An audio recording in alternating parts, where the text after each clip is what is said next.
ఏంటి Jesus DNA 40% Indian డిఎన్ఏతో match అవుతుందా?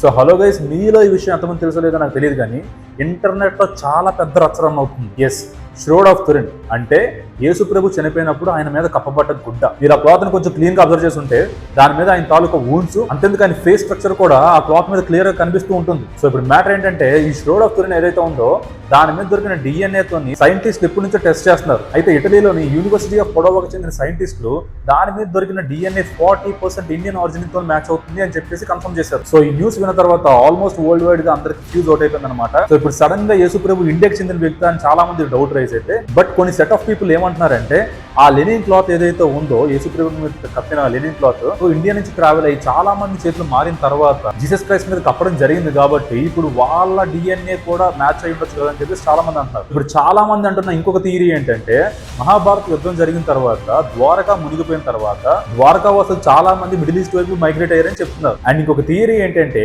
Juice ని యూదులు అంటారు అండ్ శ్రీకృష్ణుడు వంశాన్ని యదువంశికులు అంటారు. మీరు చూసుకున్నట్టయితే యూదులు, యదువంశికులు, యాదవులు అన్ని చాలా దగ్గరగానే ఉంటాయి వీళ్ళ థియరీ ప్రకారం.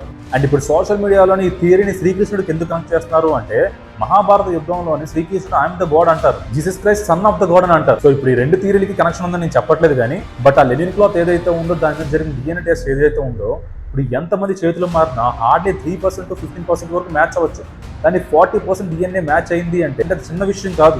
సో అప్కమింగ్ డేస్ లో యూనివర్సిటీ ఆఫ్ పొడోవా వాళ్ళు ఏ న్యూస్ రిలీజ్ చేస్తారో మనం చూద్దాం. చూసిన తర్వాత ఖచ్చితంగా మళ్ళీ మాట్లాడదాం. ఇంతకీ ఎంటైర్ డిఎన్ఏ రిపోర్ట్స్ మీద, ఈ థియరీస్ మీద మీ ఒపీనియన్ అంటే కింద కామెంట్స్ మెన్షన్ చేయండి.